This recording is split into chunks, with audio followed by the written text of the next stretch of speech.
Namaskar, this is Akhilesh Bhargav. Welcome to Tidbits on Business and Finance with me. One of the lessons that the world has learned from the pandemic is that it can be a disaster if the nation depends particularly on one single nation for most of its supplies or all its supplies. And that's been the case with the world, with China in particular. China has been the factory to the world, and because of that, it has been a predominant supplier to many nations, and that is proving to be a problem. Because of that, many companies are eager to shift out of China and they want to go to other suitable nations. The shift that is taking place out of China is not just because of lessons of COVID, but also because of the increasing belligerence and aggressive diplomacy of China in pursuit of the expansionist dream of its autocrat Xi Jinping. Companies are eager to get out of China, and therefore the Foxconn CEO says that the days of China being the factory of the world are over. China will remain, but it is not going to have the kind of monopoly that it has had on global supplies. Many nations are now encouraging their companies to shift their manufacturing bases out of China, and Japan is in the forefront. Japan has been giving attractive incentives and subsidies to its companies to shift their factories out of China, particularly to shift to the Asian nations. In this pandemic stimulus, Japan actually has set aside $1 billion by way of incentives to its companies to relocate out of China. While so far, the Japanese government was encouraging its companies to shift from China to Asian nations, the recent news is that it is now also encouraging them to shift even to countries like India. India is now in the list of nations where a Japanese company can shift its manufacturing base out of China into India and receive incentives and subsidies from the government of Japan. The purpose is to get out of China. The fact of the matter is that the supply chain of Japan today is heavily dependent on China, and Japan needs to cut it.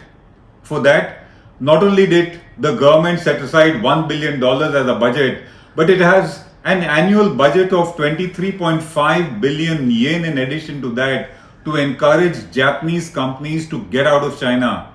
Just in the month of June, Japanese government gave 10 billion yen worth of incentives to 30 companies to shift out of China into other countries.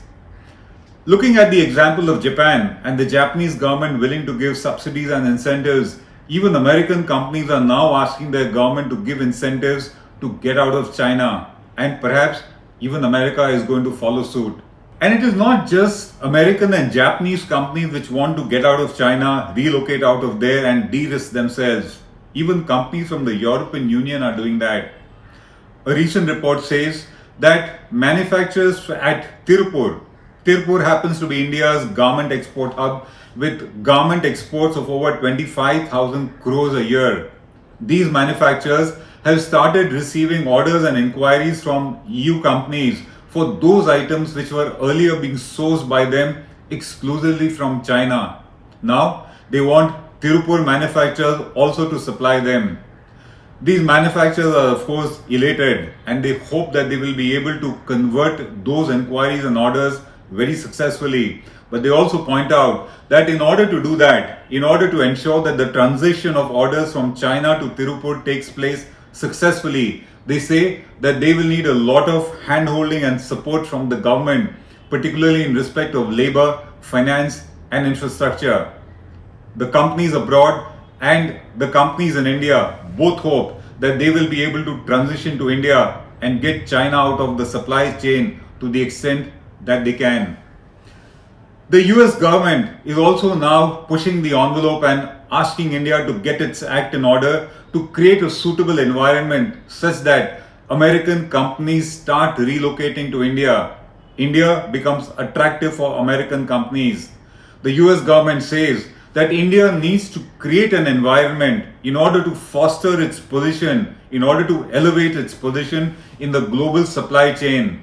It very pertinently points out that despite the ease of doing business rankings of India going up, despite that, India remains a lowly 136 in rank in respect of starting a new business. It remains a lowly 154 in respect of registering a property and 163 in respect of enforcing contracts. In other words, it points out that there are enough anomalies in the ease of doing business ranking that India has, and core issues like starting a business, registering property, and enforcing contracts are still a matter of deep concern for foreign investors, of course, Indian companies too. USA says that India has the potential to be a leader in the global supply chain, but lots needs to be done according to it.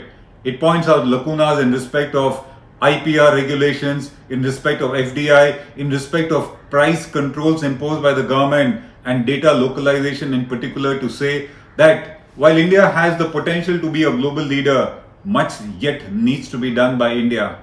With respect to this issue of India being an attractive destination for American companies to shift their bases here, Prime Minister Mr. Modi, while recently addressing the US-India Strategic Partnership Forum, said that India is a destination that cannot be ignored.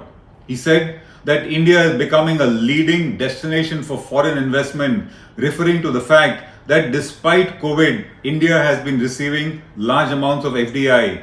He says that India offers a predictable and transparent tax regime.